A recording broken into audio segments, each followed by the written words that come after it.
മുഹക്കമാത്തായ കാര്യമാണ്, അത് സുവ്യക്തമായ പ്രമാണങ്ങൾ കൊണ്ട് സ്ഥിരപ്പെട്ട കാര്യമാണ് എന്നാണ് ഇവിടെ വ്യക്തമാക്കുന്നത്. ഇക്കാരണത്താൽ തന്നെ ആകാശത്തുള്ളവനാണെങ്കിലും ഭൂമിയിലുള്ളവനാണെങ്കിലും മരുഭൂമിയിലാണെങ്കിലും കടലിലാണെങ്കിലും കരയിലാണെങ്കിലും എവിടെയാണെങ്കിലും വഹുവല്ലദീ ഫിസ്സമാഇ ഇലാഹ് വഫിൽ അർദി ഇലാഹ്, ആകാശത്തിലെ ഇലാഹ് അവനാണ്, അവനോട് മാത്രമേ വിളിച്ചു തേടാവൂ, സഹായം തേടാവൂ. ഭൂമിയിലെയും ഇലാഹ് അവനാണ്, അവനോട് മാത്രമേ വിളിച്ചു തേടാവൂ, സഹായം ചോദിക്കാവൂ എന്നാണ് വിശുദ്ധ ഖുർആൻ വ്യക്തമാക്കുന്നത്. അമ്മൻ യഹ്ദീകും ഫീ ളുലുമാത്തിൽ ബർരി വൽ ബഹർ, വിശുദ്ധ ഖുർആൻ പറയുന്നു. ഇന്നത്തെ ഈ വിവാദത്തിന്റെ കാരണം അബ്ദുൽ ജബ്ബാർ മൗലവി അദ്ദേഹം എഴുതിയിട്ടുള്ള ഒരു ലേഖനമാണല്ലോ. ആ ലേഖനം ഞാനിവിടെ ഇന്ന് ഫൈസൽ മുസ്ലിയാർ എത്തിപ്പെട്ട ദുർഗതിയിൽ അദ്ദേഹം എത്തിപ്പെടാനുണ്ടായ കാരണം തന്റെ ഒരു ഗുരുവിനെ പോലെ കുഞ്ഞീദ് മൗലവി മരണപ്പെട്ടതിന് ശേഷം കൂടെ കിട്ടിയത് കുഞ്ഞീദ് മൗലവിയുടെ ഒരു ഗുണവുമില്ലാത്ത ആളായിരുന്നു എന്നതുകൊണ്ടാണ്. അതുകൊണ്ടാണ് കുഞ്ഞീദ് മൗലവി പഠിപ്പിച്ച തൗഹീദിൽ നിന്ന് വ്യതിചലിച്ച് ശിർക്കൻ വാദങ്ങളെ ന്യായീകരിക്കാൻ പോവേണ്ടി വന്നത്. ആ അബ്ദുൽ ജബ്ബാർ മൗലവി ഇസ്ലാഹി മാസികയിൽ എഴുതിയിട്ടുള്ള ആ ലേഖനത്തിൽ രാത്രിയുടെ ഇരുളിൽ തപ്പിത്തടഞ്ഞ് നീങ്ങുന്ന ഒരാൾ തന്റെ തൊട്ടടുത്ത് നിന്ന് ശബ്ദം കേൾക്കുന്നു, ആളെ കാണുന്നില്ല. തന്റെ മുമ്പിലുള്ള ഈ ശബ്ദത്തിന്റെ ഉടമ ജിന്നായിരിക്കാമെന്ന വിശ്വാസത്തിൽ എന്നെ ഒന്ന് സഹായിക്കാമോ, ഒരു വെളിച്ചം തരാമോ എന്നാവശ്യപ്പെട്ടാൽ അത് അഭൗതികമോ കാര്യകാരണ ബന്ധത്തിനപ്പുറമുള്ളതോ അല്ലെങ്കിൽ സൃഷ്ടികളുടെ കഴിവിൽപ്പെടാത്തത് തേടുകയല്ല, ആ സഹായാർത്ഥന ശിർക്കുമല്ല, ആ സഹായാർത്ഥന ശിർക്കുമല്ല എന്നാണ് ആ ലേഖനത്തിൽ എഴുതിയിട്ടുള്ളത്. ഈ ലേഖനത്തെ ന്യായീകരിക്കാൻ ചിലർ ശ്രമിച്ചു. അന്നു തന്നെ ഈ ഉള്ളവനടക്കം ഇവിടെ ഇരിക്കുന്ന അനസ് മൗലവി അതുപോലെ ഹുസൈൻ സലഫി ഉൾപ്പെടെ ഈ ഇവിടുത്തെ മധ്യസ്ഥനായ നാണി ഹാജി അബ്ദുൽ ഖാദിർ കരുവമ്പയിൽ അടക്കമുള്ളവർ അദ്ദേഹത്തെ സമീപിച്ചു. ഇത് തിരുത്തണം, ഇത് അബദ്ധമാണ്, അപകടമാണ്, ഖുറാഫികൾ നമുക്കെതിരിൽ കൊണ്ടു നടക്കുമെന്ന് പറഞ്ഞു. അവസാനം നിങ്ങൾ വേണമെങ്കിൽ ചെയ്തോ, ഞാൻ തിരുത്തില്ലെന്ന് അദ്ദേഹം പറഞ്ഞു. പുറത്താക്കാൻ പോയതല്ല, അകത്താക്കാൻ തന്നെയാണ് പോയത് എന്ന് മനസ്സിലാക്കുന്നത് നല്ലതാണ് എൻ്റെ പ്രിയപ്പെട്ട സുഹൃത്തിന്. ഞങ്ങൾ ആ രീതിയാണ് സ്വീകരിച്ചത്. പിന്നീട് 5-8 മാസങ്ങൾക്ക് ശേഷം തൊട്ടടുത്ത വർഷത്തിലാണ് അന്ന് ആവശ്യപ്പെട്ട തിരുത്ത് ഭേദഗതി വരുത്തിക്കൊണ്ട് ഒരു ചോദ്യോത്തരമാക്കി അതിൽ വന്നിട്ടുള്ളത്.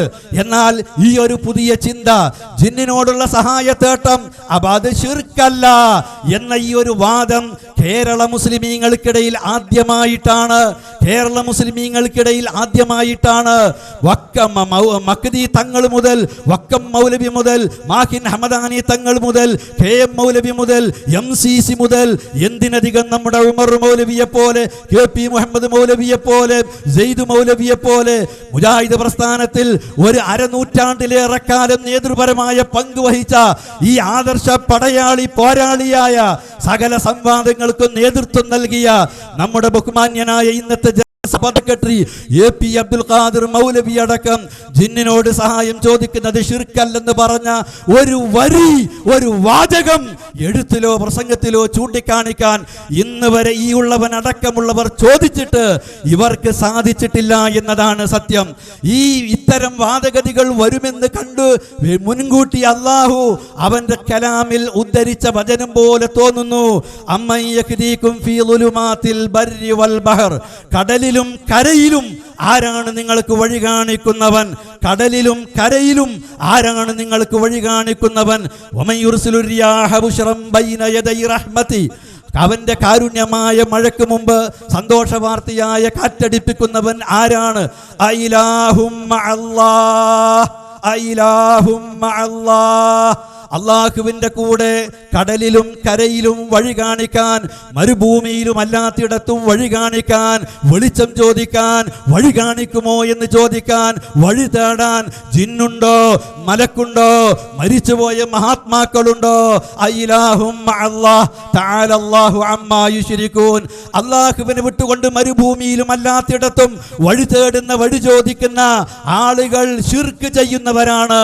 അത്തരം ശിർക്ക് ചെയ്യുന്നവരിൽ നിന്ന് അല്ലാഹു ഉന്നതനാണെന്നാണ് ഖുർആൻ പറയുന്നത്. ഈ മരുഭൂമിയിൽ, ഇരുട്ടിൽ, കടലിൽ, കരയിൽ, എവിടെ വെച്ചാണെങ്കിലും ഇരുട്ടിൽ വഴി തേടുന്നത്, വഴി കാണിക്കാൻ ആവശ്യപ്പെടേണ്ടത് അള്ളാഹുവിനോടാകണം. അള്ളാഹുവിന്റെ സൃഷ്ടികളായ ജിന്നുകളോടോ മലക്കുകളോടോ മരിച്ചുപോയ മഹാത്മാക്കളോടോ സഹായം തേടുന്നത് ശിർക്കാണെന്ന് വിശുദ്ധ ഖുർആൻ വ്യക്തമാക്കിയത് ഞങ്ങൾ ഉദ്ധരിക്കുകയും ഈ സമൂഹത്തെ പഠിപ്പിക്കുകയും ചെയ്തു. അള്ളാഹുവിന്റെ റസൂല് ഇമാം അബൂ ദാവൂദ് ഉദ്ധരിച്ച ഒരു നബി വചനത്തിലൂടെ പഠിപ്പിക്കുന്നതും ഇപ്രകാരമാണ്. നബിയുടെ അടുക്കൽ വന്നൊരു സഹാബി, ആ സഹാബിയുടെ ചോദ്യത്തിന് ആ സഹാബി വന്നുകൊണ്ട് നബിയെ അദ്ദേഹത്തിന് പരിചയമില്ല, ആളുകൾ ഒരാളെ സമീപിച്ച് പറഞ്ഞതൊക്കെ അംഗീകരിച്ചു പോകുന്നു, ആരാണെന്ന് അന്വേഷിക്കുന്നു, നബിയാണെന്ന് പറയുന്നു. ആ സന്ദർഭത്തിൽ നബിക്ക് സലാം പറയുന്നു, സലാം പറഞ്ഞതിലുള്ള തെറ്റ് നബി തിരുത്തി കൊടുക്കുന്നു. എന്നിട്ട് നബിയോട് നിങ്ങൾ അല്ലാഹുവിന്റെ ദൂതനാണോ എന്ന് ചോദിക്കുന്നു. ആ സന്ദർഭത്തിൽ നബി പറഞ്ഞ മറുപടിയിൽ പ്രവാചകൻ ഇപ്രകാരം പറഞ്ഞു, ഏത് അല്ലാഹുവിന്റെ ദൂതനാണ് ഞാനെന്ന് നിനക്കറിയാമോ? വൈദാ കുന്ത ബി അർദിൻ ഖഫ്റാഅ ഔ ഫലാത്തിൻ ഫദല്ലത് റാഹിലതുക ഫദഅഉതഹു റദ്ദഹാ അലൈക.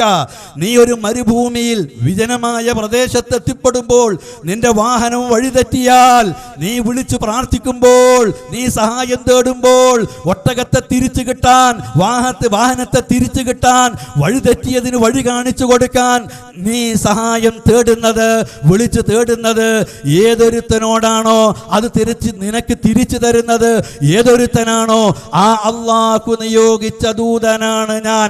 അതല്ലാതെ മരുഭൂമിയിൽ നിങ്ങളെ സഹായിക്കാൻ ജിന്നിനെ ഏൽപ്പിച്ചിട്ടുണ്ടെന്നല്ല, മുസ്ലിം ജിന്നിനെ ഏൽപ്പിച്ചിട്ടുണ്ടെന്നല്ല. അല്ലാഹുവിനോടാണ് മരുഭൂമിയിൽ ഒട്ടകം വഴിതെറ്റിയാൽ, നിങ്ങൾ സഹായം തേടേണ്ടത്. മരുഭൂമിയിൽ ജിന്നിനെ ഏർപ്പാട് ചെയ്തു എന്ന് നബി സല്ലല്ലാഹു അലൈഹി വസല്ലം പറഞ്ഞില്ല. ഇമാം ത്വബറാനി ഉദ്ധരിച്ച മറ്റൊരു വചനത്തിൽ കാണാം, നബിയോട് ചോദിക്കുകയാണ് ഒരു സഹാബി, റഅയ്ത റജുല യൽഖാനി ബിഅർദിൻ ഫലാത്ത് യുരീദു മാലി ഖാല ദക്കിറുഹു ബില്ലാഹ്.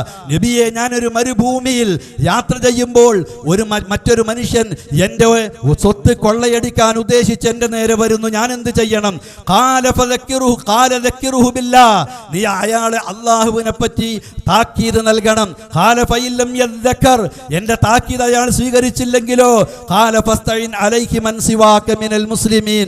നീയല്ലാത്ത, നിന്നെപ്പോലെ മുസ്ലിങ്ങളായ മറ്റ് മനുഷ്യന്മാർ ആരെങ്കിലും അവിടെ ഉണ്ടാവാമെങ്കിൽ അവരുടെ സഹായം നീ സ്വീകരിച്ചോ എന്നാണ് നബി സല്ലല്ലാഹു അലൈഹി വസല്ലം പഠിപ്പിക്കുന്നത്. ഖാല ഫഇല്ലം യകുൻ ഹൗലി അഹദുൻ. നബിയേ, എനിക്ക് ചുറ്റും വേറെ ആരെയും കാണുന്നില്ല, ഞാനും ഈ കൊള്ളക്കാരനും, വേറെ ഒരാളും എന്നെ സഹായിക്കാനില്ല. ഖാല ഫസ്തഇൻ അലൈഹി ബിസുൽത്താൻ. അവിടെ ഇല്ലെങ്കിലും നാട് ഭരിക്കുന്ന സുൽത്താനെ സമീപിച്ചോ, സുൽത്താൻ പട്ടാളത്തെ അയച്ചുകൊണ്ട് പിടിച്ചേക്കും. ഖാല ഫൈൻ അബസുൽത്താനു അന്നി. ആ ഭരണാധികാരി സ്വീകരിച്ചില്ല, സമ്മതിച്ചില്ല, എന്ത് ചെയ്യും? ഖാല ഫഖാതിൽ ദൂന മാലിക ഹത്താ തകൂന മിൻ ശുഹദാഇൽ ആഖിറ ഔ തംനഅ മാലക. നീ അയാളോട് യുദ്ധം ചെയ്തോ, യുദ്ധം ചെയ്ത് ഒരുപക്ഷെ നിനക്ക് രക്തസാക്ഷിയാവാം, അതല്ലെങ്കിലോ അയാൾ വിട്ടുപോയാൽ നിന്റെ സ്വത്ത് നിനക്ക് സംരക്ഷിക്കാം എന്ന് റസൂലുള്ളാഹി പറഞ്ഞു. ഇവിടെ അയാൾക്ക് ഉത്ബോധനം നൽകുക, അതല്ലെങ്കിൽ മറ്റ് മുസ്ലിങ്ങൾ അവിടെ മറ്റ് മനുഷ്യരുണ്ടെങ്കിൽ അവരുടെ സഹായം തേടുക, അതുമല്ലെങ്കിൽ അവിടെ ഭരണാധികാരിയുടെ സഹായം തേടുക. ഇതല്ലാത്ത യുദ്ധത്തിന്റെ ഇടയിൽ നാലാമത്തൊരു മാർഗമുണ്ടായിരുന്നുവെങ്കിൽ റസൂലുള്ളാഹി സ്വല്ലല്ലാഹു അലൈഹി വസല്ലം, മരുഭൂമിയല്ലേ, അവിടെ ജിന്നുണ്ടോ എന്ന് നോക്ക്, മുസ്ലിം ജിന്നുണ്ടോ എന്ന് നോക്ക്, മലക്കുകളെ വിളിച്ചു നോക്ക് എന്ന് അള്ളാഹുവിന്റെ റസൂല് പറഞ്ഞിട്ടില്ല. നിനക്ക് ഭരണാധികാരിയുടെ സഹായവും ലഭിക്കുന്നില്ലെങ്കിൽ നീ യുദ്ധം ചെയ്തോ, രക്തസാക്ഷിയായിക്കോ, അല്ലെങ്കിൽ അയാൾ കൊല്ലപ്പെട്ട് നിന്റെ സ്വത്ത് നീ സംരക്ഷിച്ചോ എന്നാണ് നബി സല്ലല്ലാഹു അലൈഹി വസല്ലം പറഞ്ഞിട്ടുള്ളത്. സഹോദരങ്ങളെ, ഞാനിവിടെ വ്യക്തമാക്കുന്ന കാര്യം നിങ്ങൾ മനസ്സിലാക്കിയതുപോലെ വളരെ അള്ളാഹുവിനോട് മാത്രമേ വിളിച്ച് സഹായം ചോദിക്കാവൂ എന്ന് നമുക്ക് വിശദീകരിച്ചു തരുന്ന വചനമാണ്. എന്നാൽ ഈ ജിന്നുകളോട് സഹായം തേടുന്ന സമ്പ്രദായം അറബികളിലേക്ക് കടന്നു വന്നത്, പിന്നെ മുസ്ലിമീങ്ങളിലേക്ക് കടന്നു വന്നത് എവിടെ നിന്നാണെന്ന് നിങ്ങൾ മനസ്സിലാക്കണം. യമൻകാരായ ആളുകളിലാണ് ഈ ചിന്താഗതി ഉണ്ടായിരുന്നതെന്നും അത് പിന്നെ ഒരു അറബി ഗോത്രത്തിലേക്ക് കടന്നു വന്നുവെന്നും അതാണ് പിന്നെ മറ്റ് അറബികളിൽ വ്യാപിച്ചത് എന്നും അങ്ങനെ വഅന്നഹു കാന റിജാലുൻ മിനൽ ഇൻസി യഊദൂന ബിരിജാലിൻ മിനൽ ജിന്നി ഫസാദൂഹും റഹഖാ. മനുഷ്യരിൽപ്പെട്ട ചില ആളുകൾ ജിന്നുകളിൽപ്പെട്ട ചില ആളുകളോട് സഹായം തേടിക്കൊണ്ടിരുന്നു, കാവലിനെ തേടിക്കൊണ്ടിരുന്നു. എന്താണ് സംഭവം? ഈ സംഭവത്തെ ഈ ആയത്തിനെ വിശദീകരിച്ചുകൊണ്ട് ഇബ്നു കസീർ റഹിമഹുല്ല പറയുന്നത്, ഇദാ നസലു വാദിയൻ ഔ മകാനം മുഹിശൻ മിനൽ ബറാരി വഗൈരിഹാ കമാ കാന ആദത്തുൽ അറബി ഫി ജാഹിലിയതിഹാ യഊദൂന ബിഅളീമി ദാലികൽ മകാനി മിനൽ ജാൻ അൻ യുസീബഹും ബിശൈഇൻ യസൂഉഹും കമാ കാന അഹദുഹും യദ്ഖുലു ബിലാദ അഅദാഇഹി ഫി ജിവാരി റജുലിൻ കബീരിൻ വദിമാമിഹി വഖഫാറതിഹി. ഒരു നാട്ടിൽ ചെന്നിറങ്ങുമ്പോൾ ആ നാട്ടിലുള്ള പ്രമാണിയായ നേതാവിന്റെ മുമ്പിൽ സഹായം ആവശ്യപ്പെടുന്ന പോലെ, നാട്ടുകാരുടെ ഉപദ്രവത്തിൽ നിന്ന് സഹായം ചോദിക്കുന്നത് പോലെ അറബികളായ ആളുകൾ മരുഭൂമിയിൽ ചെന്നുപെട്ടാൽ അവരുടെ വിശ്വാസപ്രകാരം അവിടെയുള്ള ജിന്നുകളുടെ നേതാവിനോട് ഞങ്ങളെ ഉപദ്രവിക്കരുതേ, തങ്ങളുടെ തടിയും സ്വത്തുക്കളും മറ്റുള്ള ഉപദ്രവങ്ങളും ഏൽപ്പിക്കുന്നതിൽ നിന്ന് നിങ്ങളുടെ കൂട്ടത്തിലെ സാധാരണ ജിന്നുകളെ നിങ്ങൾ തടയണമെന്ന് ആവശ്യപ്പെട്ടുകൊണ്ട് രക്ഷ തേടിയിരുന്നു. ഈ സന്ദർഭത്തിലാണ് ഈ വചനം ഇറങ്ങിയിട്ടുള്ളതെന്നും അതുകൊണ്ട് തന്നെ അത് ശിർക്കാണ് എന്നും വ്യക്തമാക്കുകയാണ് ചെയ്തിട്ടുള്ളത്. എന്നാൽ ഇതിലൂടെയൊക്കെ തന്നെ നമുക്ക് മനസ്സിലാക്കാവുന്നത്, നമുക്ക് അല്ലാഹു മതി, അവനോട് പ്രാർത്ഥിച്ചാൽ മതി, അവനോട് സഹായം തേടിയാൽ മതി. ഒരു ദിവസം നിർബന്ധമായി 17 തവണ, ഐച്ഛികമായി അതിനേക്കാൾ തവണ ഇയ്യാക നഅ്ബുദു വ ഇയ്യാക നസ്തഈൻ എന്ന് അല്ലാഹുവിനോട് നിന്നോട് മാത്രമേ ഞങ്ങൾ സഹായം തേടൂ എന്ന് ശപഥം ചെയ്യുന്ന, പ്രതിജ്ഞയെടുക്കുന്ന നാം അലൈസല്ലാഹു ബികാഫിൻ അബ്ദഹു വയുഖവ്വിഫൂനക ബില്ലദീന മിൻ ദൂനിഹി. അല്ലാഹു പോരെ അവന്റെ അടിമക്ക്? ജിന്ന് വേണോ മലക്ക് വേണോ? അവരുടെ സഹായം വേണോ? അവരോട് സഹായം ചോദിക്കുന്നത് ശിർക്കല്ലെന്ന് വെള്ളപൂശി നടക്കേണ്ടതുണ്ടോ? ഇതാണ് ഇവിടെയുള്ള പ്രശ്നം. വമൻ യുളില്ലാഹു ഫമാ ലഹു മിൻ ഹാദ്. ആരായിട്ടു കാര്യമില്ല, എത്ര പാരമ്പര്യം അവകാശപ്പെട്ടിട്ടു കാര്യമില്ല, കിതാബുകൾ പേറി നടന്നിട്ട് കാര്യമില്ല, ആയത്തുകൾ ഓതിയിട്ട് കാര്യമില്ല. ആയത്തിന്റെ ഉള്ളിലുള്ള ആശയം പഠിക്കണം, അത് മനസ്സിലാക്കണം, കിതാബിന്റെ ഉള്ളിലുള്ളത് അറിയണം. ഖുർത്തുബിയിലുണ്ട്. ഇബ്നു അബ്ബാസ് പറഞ്ഞതുണ്ട്, ആയത്തോതി 2 അതിനോതി, 1 വസീലത്തു ശിർക്കിനും ഓതി എന്നൊക്കെ പറഞ്ഞ് തട്ടുവിട്ടാലായില്ല. ആരാണെങ്കിലും അതെന്റെ ബഹുമാന്യനായ ഫൈസൽ മുസ്ലിയാർ തന്നെയായിരുന്നാലും ശരി, അത്തരത്തിലുള്ള പ്രവർത്തനങ്ങൾ അത് സ്വീകരിക്കാൻ ആവില്ല എന്നാണ് എനിക്ക് സൂചിപ്പിക്കാനുള്ളത്. അതുകൊണ്ട് തന്നെ നമ്മുടെ ഫൈസൽ മുസ്ലിയാർ കോഴിച്ചനയിൽ വെച്ച് നടന്ന സംവാദത്തിൽ എൻ്റെ സ്നേഹിതൻ നാസർ സുല്ലമി അദ്ദേഹം അവിടെ വെച്ച് ചോദിച്ച ചോദ്യം, ജിന്നിനോട്, മനുഷ്യനെ സംബന്ധിച്ചിടത്തോളം അദൃശ്യവും അഭൗതികവുമായ ജിന്നിനോട് സഹായം തേടുന്നത് ശിർക്കാണ് എന്നതാണ് കേരള ജമിയത്തുൽ ഉലമയുടെ തീരുമാനം. ആ വാദമാണ് നാസർ സുല്ലമി അവിടെ ഉദ്ധരിച്ചത്. ആ വാദപ്രതിവാദത്തിന്റെ വ്യവസ്ഥ എൻ്റെ കയ്യിലുണ്ട്, ഞാനതിവിടെ വായിക്കുന്നില്ല. എന്നാലും മനുഷ്യനെ സംബന്ധിച്ചിടത്തോളം അദൃശ്യവും അഭൗതികവുമായ ജിന്നിനോട് മനുഷ്യൻ നടത്തുന്ന സഹായാർത്ഥനകളിൽ ശിർക്കായതും വസീലത്ത് ശിർക്കായതുമുണ്ട്. അതിനാൽ എല്ലാം ഹറാമാണെന്ന് ഫൈസൽ മുസ്ലിയാർ എഴുതുകയും മനുഷ്യനെ സംബന്ധിച്ചിടത്തോളം അദൃശ്യവും അഭൗതികവുമായ ജിന്നിനോട് അവയുടെ കഴിവിൽപ്പെട്ടതോ അല്ലാത്തതോ ആയ കാര്യങ്ങൾക്ക് അവരോട് സഹായം ചോദിക്കുന്നത് ശിർക്കാണ്, അത് പ്രമാണബദ്ധവുമാണ് എന്നാണ് നാസിർ സുല്ലമി എഴുതിയിട്ടുള്ളത്. ഇവിടെ ശിർക്കാണ് എന്നത് തർക്കമല്ല, നേരെ മറിച്ച് തർക്കം ജിന്നിനോടുള്ള സഹായത്തേട്ടവും വസീലത്തു ശിർക്കാണ് എന്ന ഇവർ കൊണ്ടുവന്ന ഈ വാദമാണ്. അതിനാണ് തെളിവ് ചോദിച്ചത്. നാസർ സുല്ലമിയുടെ ഒന്നാമത്തെ ചോദ്യം അതാണ്. ജിന്നിനോട് മനുഷ്യൻ സഹായം ചോദിക്കുന്നത് വസീലത്തു ശിർക്കാണ് എന്നതിന് മുസ്ലിം ജിന്നിനോടെന്ന് പിന്നെ വ്യക്തമാക്കിയും പറഞ്ഞു. മനുഷ്യൻ സഹായം ചോദിക്കുന്നത് വസീലത്തു ശിർക്കാണെന്നതിന് ഖുർആനിൽ നിന്നോ ഹദീസിൽ നിന്നോ തെളിവ് ഉദ്ധരിക്കാമോ എന്നതാണ് ചോദ്യം. ആ ചോദ്യത്തിനാണ് ഫൈസൽ മുസ്ലിയാർ ആയത്തോതിയത്. വയൗമ യഹ്ശുറുഹും ജമീഅ എന്ന ആയത്ത്. ആ ആയത്ത് ഇസ്തിംതാഇനെ പറ്റിയാണ്. ഇസ്തിംതാ എന്ന് പറയുന്നത് അതൊരു കാലിച്ചാക്ക് പോലെയാണ്. അത് ഇസ്തിംതാഴിന്റെ സ്വഭാവം അനുസരിച്ച് ഇസ്തിയാനത്തുണ്ടാവും, അതുപോലെ വെറും ഹറാമുണ്ടാകും, അതല്ലാത്ത കാര്യങ്ങളുണ്ടാവും എന്ന കാര്യത്തിൽ സംശയമില്ല. ഇസ്തിംതാഴ് എത്ര ഇനമാണ് മുസ്ലിയാരെ എന്നല്ല ചോദ്യം. ഇസ്തിംതാഴിന്റെ ഇനങ്ങളിൽ ഏതൊക്കെ പെടും മുസ്ലിയാരെ എന്നല്ല ചോദ്യം. ഇസ്തിംതാഴിന്റെ വൈവിധ്യം വ്യക്തമാക്കാൻ ഒരു ആയത്ത് ഉദ്ധരിക്കാമോ എന്നല്ല മുസ്ലിയാരെ ചോദ്യം. നിങ്ങളോടുള്ള ചോദ്യം ഇസ്തിആനത്ത് വസീലത്തു ശിർക്കാണെന്നതിന് ഒരായത്ത് ഉദ്ധരിക്കാമോ എന്നാണ്. കഴിഞ്ഞിട്ടില്ല, ഇനിയും കഴിയില്ല. അല്ലാഹുവാണേ സത്യം, അല്ലാഹുവാണേ സത്യം.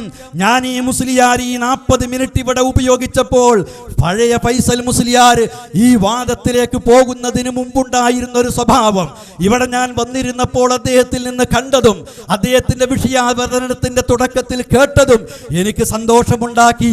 പക്ഷേ അദ്ദേഹത്തിന്റെ ആ 40 മിനിറ്റിലും ആ ഒരു ഖുർത്തുബി എടുത്ത് വായിച്ച് വസീലത്തു ശിർക്കാണ് സഹായതേട്ടം എന്നതിന് ഖുർത്തുബിയിലെ വാചകം ഉദ്ധരിക്കാൻ കഴിഞ്ഞിട്ടില്ല, ആയത്ത് വിശദീകരിക്കാൻ കഴിഞ്ഞിട്ടില്ല. ഇസ്തിംതായിൽ കിടന്ന് കളിക്കുകയാണ്. ആ കളി അബ്ദുറഹ്മാൻ സലഫിയുടെ മുമ്പിൽ നടക്കില്ല മുസ്ലിയാരെ, നടക്കില്ല മുസ്ലിയാരെ. നിങ്ങൾ ഈ വാദപ്രതിവാദത്തിന് വ്യവസ്ഥ എഴുതാൻ ഇരിക്കാൻ വിസമ്മതിച്ചതിന്റെ യുക്തിയും അതുപോലെ തന്നെ വിഷയം വിഷയം വിഷയം വിഷയം എന്ന് പറഞ്ഞ് കത്തുകളൊക്കെ ഇവിടെയുണ്ട്. വിഷയത്തിൽ കിടന്ന് കളിച്ചതിന്റെ പിന്നിലുള്ള യുക്തിയും ആ യുക്തി ഇതാണ്, അതിവിടെ തുറന്ന് കാണിക്കുകയാണ്. അവസരമുണ്ട് ഇനിയും, എനിക്ക് 25 മിനിറ്റ്, പിന്നെ ഒരു 15 മിനിറ്റുമുണ്ട്. നിങ്ങളുടെ കുത്തുവാക്കുകൾ അങ്ങനെ തന്നെ മാറ്റിവെക്കുന്നു. ആവശ്യമുള്ളൊരു സന്ദർഭത്തിൽ നമുക്കത് ഉപയോഗിക്കാം. ഇപ്പോൾ എനിക്ക് പ്രമാണം തന്നെ ഉദ്ധരിക്കാൻ സമയമില്ല. നമുക്കിവിടെ ഈ സംവാദത്തിന്റെ വിഷയം, കോഴിച്ചന സംവാദത്തിൽ ഫൈസൽ മുസ്ലിയാർ ജിന്നിനോടുള്ള സഹായതേട്ടം, ജിന്നിനോടുള്ള സഹായതേട്ടം വസീലത്തു ശിർക്കാണ് എന്നതിന് ഒരായത്ത് എന്ന് പറഞ്ഞാണ് ഈ ആയത്ത് അൻആമിലെ 128-ാമത്തെ ആയത്ത് ഉദ്ധരിച്ചത്. ആ ആയത്ത് ഇസ്തിംതാ ആണ്. ഇസ്തിംതായിൽ ഇസ്തിയാനത്തും പെടുമെന്ന് പറഞ്ഞതുകൊണ്ട് വിടില്ല, രക്ഷപ്പെടാൻ കഴിയില്ല. അതിവിടെ പണ്ഡിതോചിതമായി ഇസ്തിയാനത്ത് വസീലത്തു ശിർക്കാണെന്ന് പറഞ്ഞ ഖുർത്തുബിയുടെ വാചകം വായിക്കണം, ഇബ്നു അബ്ബാസിന്റെ വാചകം വായിക്കണം. അതല്ലാതെ സത്യം എന്നെ ബോധ്യപ്പെടുത്തിയാൽ ഞാനത് തിരുത്തും. അള്ളാഹു ആ ഒരു മനസ്സ് നിങ്ങൾക്ക് നൽകട്ടെ എന്ന് ഞാൻ പ്രാർത്ഥിക്കുകയാണ്. മർമ്മത്തിൽ നിന്ന് വ്യതിചലിക്കാൻ പറ്റില്ല, അതിന് അനുവദിക്കില്ല. നിങ്ങൾക്ക് ചടപട എന്ന് പറഞ്ഞ് പലതും പറയാം, ആ വാഗ്ധോരണി അനുസരിച്ച് എന്തുമാവാം. എനിക്കും അതൊക്കെ ശീലിച്ചു വന്നവൻ തന്നെയാണ്. പക്ഷെ ഒരു സംവാദത്തിന്റെ ശൈലി അതല്ല. അതൊക്കെ വേണമെങ്കിൽ മറ്റുള്ള മാർഗങ്ങളൊന്നും ഫലിക്കാതെ വരുമ്പോൾ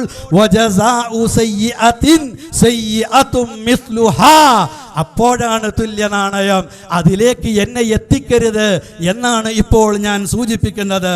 അപ്പൊ ഈ സംവാദത്തിലെ വ്യവസ്ഥയിൽ ആ വ്യവസ്ഥയനുസരിച്ച് ഒന്നാമത്തെ ചോദ്യത്തിന്, നാസിർ സുല്ലമിയുടെ ചോദ്യത്തിന് ശിർക്കായതിന് ഞാൻ 2 ആയത്തോതി, വസീലയായതിന് ഞാൻ 1 ആയത്തുമോതി എന്ന് പറഞ്ഞ നിങ്ങൾ വസീലത്തു ശിർക്കാണ്, സഹായതേട്ടം വസീലത്തു ശിർക്കാണ് എന്നതിനാണ് മുസ്ലിയാരെ റബ്ബനസ്തംതഅ ബഅളുനാ ബിബഅളിൻ എന്ന ആയത്തോതിയത്.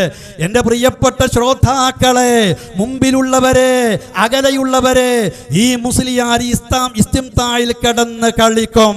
ഇതുവരെയും കളിച്ചത് അങ്ങനെയാണ്. 40 മിനിറ്റ് ദുരുപയോഗം ചെയ്ത് അനാവശ്യം പറയാനും കരുവള്ളി എന്നും മറ്റ് പല വള്ളികളും പിടിച്ചു നോക്കിയിട്ട് രക്ഷപ്പെടാൻ നോക്കുകയാണ്. ഒരു കരുവള്ളിയും ഒരു പിടിവള്ളിയും നിങ്ങൾക്ക് ഒപ്പമുണ്ടാവില്ല. അള്ളാഹുവിന്റെ ആയത്ത് വിട്ടവൻ, ശിർക്കിനെ ന്യായീകരിച്ചവൻ, അവന് രക്ഷയില്ലെന്ന് മനസ്സിലാക്കണം. ഡോക്ടർ ഉസ്മാൻ സാഹിബ് വസീലത്തു ശിർക്കാണ് ജിന്നിനോടുള്ള സഹായതേട്ടം എന്ന് പറഞ്ഞ ആ വാചകമൊന്നും ഇവിടെ വായിക്കണം. അതുപോലെ തന്നെ നിങ്ങളും അതേപോലെ തന്നെ ഹനീഫ് കായക്കൊടിയും ഞാൻ ഏൽപ്പിച്ചതനുസരിച്ച് തയ്യാറാക്കിയ എന്ന മുഖപുരയിട്ട് മെമ്പൊടി ചേർത്തുകൊണ്ട് പറഞ്ഞ അതിൽ ഇസ്തിംതാഴ് വസീലത്ത് ഇസ്തിംതാഴ് കൊടു കൊടുത്തിട്ട് വസീലത്തു ശിർക്കാണ്, ഇസ്തിംതാ അല്ല, ഇസ്തിആനത്ത് വസീലത്തു ശിർക്കാണ് എന്ന് അതിൽ എഴുതിയിട്ടുള്ള വാചകമാണ്. നിങ്ങൾ പറഞ്ഞ 4-ാം പേജും 6-ാം പേജും 7-ാം പേജും 8-ാം പേജും 10-ാം പേജും പിന്നെ അവസാനത്തെ പേജ് വരെ മുഴുവൻ പരതിക്കോളൂ. എൻ്റെ കയ്യിൽ അതുണ്ട്. എഴുതിപ്പിച്ചവൻ ഞാനാണ്, എഴുതിപ്പിച്ചവൻ ഞാനാണ്. അതൊരു ഫത്വയായിട്ടല്ല, അവിടെ നടന്ന ചർച്ചകൾ ക്രോഡീകരിക്കാനാണ് ഏൽപ്പിച്ചത്. വ്യത്യസ്ത വീക്ഷണങ്ങൾ അവിടെ നടന്നു. അതൊക്കെ നിങ്ങൾ എഴുതി ക്രോഡീകരിച്ച് അവതരിപ്പിക്കാനാണ്. ഇതിൽ നിന്ന് എടുക്കാവുന്നതേ എടുത്തിട്ടുള്ളൂ, തള്ളേണ്ടത് തള്ളിയിട്ടുണ്ട്. നിങ്ങൾക്ക് ജമിയത്തുൽ ഉലമയിൽ അതിനുള്ള അർഹതയേയുള്ളൂ. നിങ്ങളുടെ ചില സംസാരം കേട്ടാൽ തോന്നും ഞാനാണ് ജമിയത്തുൽ ഉലമ, ഞാനാണ് നദുവത്തുൽ മുജാഹിദീൻ, ഞാനാണ് ഈ മുജാഹിദ് പ്രസ്ഥാനം, എന്നെ നിങ്ങൾ സലഫിയാണ്, അദ്ദേഹമാണ് പ്രസ്ഥാനം എന്ന് നാട് നിങ്ങളെ നിങ്ങൾ വിമർശിച്ച് നടക്കുകയും ചെയ്യും. മുമ്പിൽ വെച്ചും നിങ്ങൾ അത് ചെയ്യും എന്നെനിക്കറിയാം. നിങ്ങൾ ചെയ്തോളൂ, ഞാനത് കേൾക്കട്ടെ. അത് കേൾക്കാനാണ് ഇരിക്കുന്നത്. ഇനി ഈ സംവാദത്തിലേക്ക് എത്തിയതും ഇതുവരെ എന്തുകൊണ്ട് എത്തിയില്ല എന്നുമല്ലേ, അതൊക്കെ ഞാൻ മണിമണിയായി പറഞ്ഞു തരാ. നിങ്ങളെ ഈ പത്തപ്പിരിയത്ത് വെച്ച് തന്നെ ഒന്ന് പിടിച്ചു കെട്ടണമെന്ന് കരുതിയിട്ടാണ്. ഈ മേപ്പരയില്ലാത്തവനെന്ത് തീപ്പൊരിയെ പേടിക്കാനാന്ന് പറഞ്ഞ് ഇതുപോലെ ഇദ്ദേഹത്തിന് ആരുമായും ഏത് നിലക്കും പോകാം. ഞാൻ ജമിയത്തുൽ ഉലമയുടെ അസിസ്റ്റന്റ് സെക്രട്ടറിയാണ്. ഞങ്ങൾക്ക് ആർക്കും ഇല്ലാത്ത ഒന്ന് എന്താ സലഫിക്ക് ജമിയത്തിൽ ഉണ്ട്. സലഫി ജമിയത്തുൽ ഉലമയുടെ അസിസ്റ്റന്റ് സെക്രട്ടറിയാണ്. വർഷങ്ങളായി, 10 വർഷങ്ങളിലധികമായി. ഫൈസൽ മുസ്ലിയാർ അതിൻ്റെ പ്രവർത്തക സമിതിയിലേക്ക് പോലും വന്നിട്ടില്ല. ഈ ദൗറയിൽ അതിന് ആവശ്യമുള്ള ആളുകൾ ആവശ്യപ്പെട്ടാൽ ആ ചർച്ചയ്ക്ക് പങ്കെടുപ്പിക്കും. അതേ ഉണ്ടായിട്ടുള്ളൂ, അതിനപ്പുറമൊന്നും ഉണ്ടായിട്ടില്ല. അതുകൊണ്ട് എനിക്ക് ആധികാരികമായിട്ട് പറയാം. എന്നാൽ ഞാൻ ഇതുപോലുള്ള സംവാദങ്ങൾക്ക് ആരെങ്കിലും വിളിക്കുമ്പോഴേക്ക് പാഞ്ഞു ചെല്ലുന്നത് സംഘടനാപരമായ ആലോചനകൾ നടത്തിയിട്ടാണ്. അതുമാത്രമേ ഇക്കാര്യത്തിലുള്ളൂ. എന്നാൽ ഇനിയും ഇങ്ങനെ പറഞ്ഞ് നടന്ന് ആകെ കാരാമനെ പോലെ പരിസരം വൃത്തികേടാക്കുന്ന നിലക്ക് മലീമസമാക്കി ഇനി വല്ലാതെ വിട്ടുകൂടാ എന്ന് കരുതിയപ്പോഴാണ് എന്ത് ചെയ്തത്? ഞങ്ങൾ ഈ വിഷയത്തിൽ ആലോചിച്ച് ഒരു തീരുമാനത്തിലേക്ക് എത്തിയിട്ടുള്ളത്. അപ്പം അതുകൊണ്ട് ഞാനിവിടെ വ്യക്തമാക്കുകയാണ്, എനിക്ക് അദ്ദേഹം ചെയ്തത് ദുർവ്യാഖ്യാനമാണ് എന്ന് പറയാൻ ഇതാണ് ഇനി അദ്ദേഹമാണ് അല്ല എന്ന് തെളിയിക്കേണ്ടത്. അത് തെളിയിക്കാൻ ഒരുങ്ങി വന്നു. അവിടെ വെച്ച് തന്നെ നാസിർ സുല്ലമിക്ക് ഖുർത്തുബി കാണിച്ചു കൊടുത്തു. ഒന്ന് വാങ്ങണ്ടേ, ഒന്ന് നോക്കണ്ടേ? ഈ ഖുർത്തുബി കാണാത്തവനൊന്നല്ല. നിങ്ങൾ വിചാരിച്ചേ ഫൈസൽ മുസ്ലിയാരെ എനിക്ക് പരിചയമുള്ളതിനേക്കാൾ എൻ്റെ ശിഷ്യനാണ് നാസിർ സുല്ലമി. എനിക്ക് വിദ്യാർത്ഥിയായിരിക്കുന്നത് മുതൽക്കറിയാം. നിങ്ങൾക്കെന്ത് പ്രസംഗം, നിങ്ങൾക്കെന്ത് പ്രബോധനം, നിങ്ങൾക്കെന്ത് ദഅവത്ത് എന്നൊക്കെ നിങ്ങൾ പരിഹസിച്ചു. ചാരൻ ചാരൻ ചാരൻ, താൻ തിന്നത് താൻ പറ, അവൻ തിന്നത് അവൻ പറ എന്ന് പണ്ട് നമ്പൂരി പറഞ്ഞ പോലെയല്ലാതെ അതിനൊന്നും പ്രതികരിക്കുന്ന പ്രശ്നമില്ല. നേരെ മറിച്ച് നാസിർ സുല്ലമി ഇത് കാണാത്തത് കൊണ്ടല്ല. നാസിർ സുല്ലമി ഇന്ന് ഇവിടെ വെച്ച് ഇപ്പോൾ ഫൈസൽ മുസ്ലിയാരുടെ പ്രസംഗത്തിൽ പറഞ്ഞു. അന്നൊന്നും പറയാതെ പുറത്തിറങ്ങിയിട്ട് എന്താണ് ഈ നാസിർ സുല്ലമി പറഞ്ഞു നടക്കുന്നത് എന്നറിയുമോ? അദ്ദേഹം പറഞ്ഞു നടക്കുന്നത് ദുർവ്യാഖ്യാനിച്ചു എന്നാണ്. അല്ല ഫൈസൽ മുസ്ലിയാരെ, എനിക്കറിയാം നിങ്ങൾ ചിലതൊക്കെ മറക്കും. ഓർമ്മപ്പെടുത്താൻ ആരൊക്കെ ഉണ്ടായാലും മറക്കും, നിങ്ങൾ മറക്കും. അവിടെ വെച്ച് തന്നെ നാസിർ സുല്ലമി പറഞ്ഞു ഇത് ദുർവ്യാഖ്യാനമാണ് എന്ന്. ഒരിക്കലല്ല, പിന്നീടുള്ള 4 ചോദ്യത്തിലും നാസിർ സുല്ലമി ആവർത്തിച്ചു ഇത് ദുർവ്യാഖ്യാനമാണ് എന്ന്. മാത്രവുമല്ല, കാന്തപുരത്തെ പോലെയുള്ള ദുർവ്യാഖ്യാനമാണ് ഫൈസൽ മുസ്ലിയാർ നടത്തിയതെന്നും നാസിർ സുല്ലമി ആ കോഴിച്ചന സംവാദത്തിൽ അവിടെ വെച്ച് മുഖത്തു നോക്കി പറഞ്ഞിട്ടുണ്ട്. അതല്ലാതെ പുറത്തിറങ്ങിയിട്ട് ആലോചിച്ചു പറഞ്ഞതല്ല. ഇനിയോ ഈ സംവാദത്തിന് നിങ്ങളുടെ ലക്ഷ്യം അത് ഹഖ് വെളിവാകലല്ലെന്ന് നിങ്ങൾ അവസാനത്തതിനു മുമ്പ് നൽകിയ കത്തിൽ വ്യക്തമാക്കിയിട്ടുണ്ട്. അത് ഞാൻ അവസാനത്തേക്ക് വെക്കുകയാണ്, ഇപ്പോൾ പറയുന്നില്ല. അതേപോലെ തന്നെ പിന്നീട് താങ്കൾ പറഞ്ഞിട്ടുള്ള കാര്യങ്ങൾ ഞാൻ ഓരോന്നും ഇപ്പോൾ ഉദ്ധരിക്കുന്നില്ല. ആ കാര്യങ്ങളുടെ കൂട്ടത്തിൽ എനിക്ക് ഇവിടെ ആവർത്തിച്ച് ഇനി പറയാനുള്ളത്, ദുർവ്യാഖ്യാനിച്ചിട്ടില്ലെന്ന് പറയുക, ഞാൻ ദുർവ്യാഖ്യാനിച്ചിട്ടില്ലെന്ന് പറയുക, അതാണ് ഫൈസൽ മുസ്ലിയാരുടെ തന്ത്രം. എന്നാൽ ഫൈസൽ മുസ്ലിയാർ ഇവിടെ ആയത്തോതി വയൗമ യഹ്ശുറുഹും ജമീഅ എന്ന ആയത്തോതി അർത്ഥം പറഞ്ഞു. ഫൈസൽ മുസ്ലിയാർ ഇവിടെ ഖുർത്തുബി എന്ന് പറഞ്ഞു. എന്നാൽ ഇതല്ലാതെ ആ ആയത്തിന്റെ അർത്ഥത്തിൽ ജിന്നിനോടുള്ള സഹായതേട്ടം വസീലത്തു ശിർക്കാണെന്ന് ആയത്തിലില്ല. ഇസ്തിംതാഇൽ വസീലത്ത് ശിർക്കുണ്ടോ, ഹറാമുണ്ടോ, ശിർക്കുണ്ടോ? അത് തർക്കമേ അല്ല. മുസ്ലിയാർ ഇസ്തിയാനത്തിൽ നിന്ന് ചാടും, ഇസ്തിംതാഇലേക്ക് ചാടും. എനിക്കറിയാം, ആ ചാട്ടമാണ് ചാടിക്കൊണ്ടിരിക്കുന്നത്. അതുകൊണ്ടാണ് വ്യവസ്ഥ എന്ന് പറഞ്ഞ് വിഷയം വിഷയം വിഷയം എന്ന് പറഞ്ഞ് മുസ്ലിയാർ ചാടുന്നത്. ഈ സലഫി ഇതുപോലത്തെ പല മുസ്ലിയാക്കന്മാരെയും ഇതുപോലത്തെ വേദികളിൽ നേരിട്ടവനാണ്. അതുകൊണ്ട് നരി കിടന്നിടത്ത് നരിയുടെ രോമമെങ്കിലും കാണുമെന്ന് മഹാനായ മർഹൂം ഉമർ മൗലവി പറഞ്ഞത് ശരിയാണ്. മുസ്ലിയാരെ, ഞാൻ മുസ്ലിയാരിയത്ത് നിങ്ങളുടെ ശൈലിയും പ്രയോഗത്തിലുമൊക്കെ വളരെ വ്യക്തമായി കാണും. ഞാൻ ദുർവ്യാഖ്യാനിച്ചിട്ടില്ല എന്ന് പറഞ്ഞാൽ പോരാ. ഇവിടുത്തെ ദുർവ്യാഖ്യാനം എന്താ അറിയോ? ഇവിടെ തെൽബീസ് ഇബ്ലീസ് എന്ന് പറഞ്ഞൊരു കിതാബുണ്ട്. ഞാൻ ഇവിടെ ഒരു കിതാബ് എന്നെ രചിക്കാൻ ഉദ്ദേശിക്കുകയാണ്, തെൽബീസു ഫൈസൽ എന്ന്. അല്ലെങ്കിൽ ആ കിതാബിന്റെ പേരിൽ ചെറിയൊരു മാറ്റം വരുത്തിയാലും മതി, എഴുതാൻ നേരല്ലെങ്കിൽ. കാരണം അപ്പണിയാണ് ഫൈസൽ മുസ്ലിയാർ ഇവിടെ ചെയ്തുകൊണ്ടിരിക്കുന്നത്. വല്ലാത്ത തെൽബീസ്. നാസിർ സുല്ലമിന്റെ ചോദ്യം എന്താ? ജിന്നിനോടുള്ള സഹായതേട്ടം, അതും മുസ്ലിം ജിന്നിനോടുള്ള സഹായതേട്ടം വസീലത്തു ശിർക്കാണെന്നതിന് ആയത്ത് ഉദ്ധരിക്കാമോ? അതിനാണ് ഉദ്ധരിക്കാം. ഒന്നല്ല, ധാരാളമുണ്ട്. തൽക്കാലം ഒന്ന്. ഷിർക്ക് എന്നതിന് രണ്ടോതി, വസീലത്തു ഷിർക്ക് എന്നതിന് ഒന്നോതി എന്നാണ് നിങ്ങൾ പറഞ്ഞിട്ടുള്ളത്. എന്നാൽ ഇത് ഷിർക്കിനും തെളിവാണ്. കാരണം വിഡ്ഢിത്തം ചിലപ്പോ ഏതൊരാൾക്കും ചിലപ്പോ ഓർക്കാൻ കഴിഞ്ഞെങ്കിലോ ആ നിലക്കൊരു ഓർമ്മ അദ്ദേഹത്തിന് വന്നു കാണും. അദ്ദേഹം കായക്കൊടിയുടെ കൂടെ ഈ ആയത്ത് ഉദ്ധരിച്ച ഫത്വ കൊടുത്തത് ഷിർക്കാണെന്നതിനാണ്.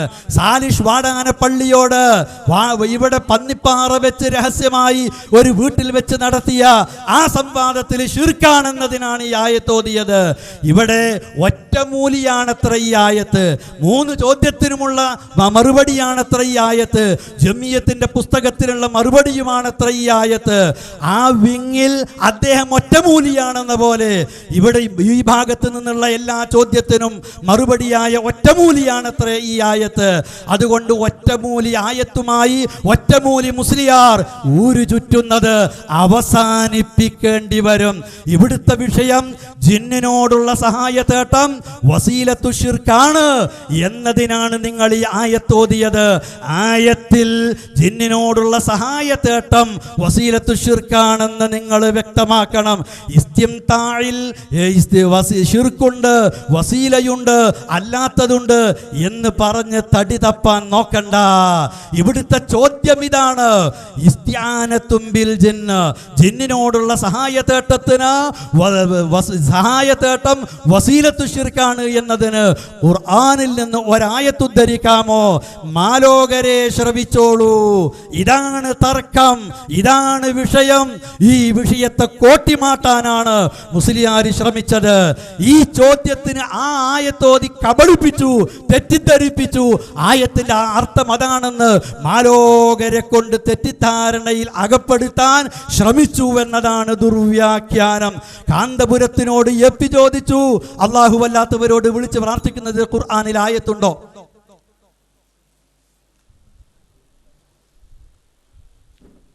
അസ്സലാമു അലൈക്കും വറഹ്മത്തുള്ളാഹി.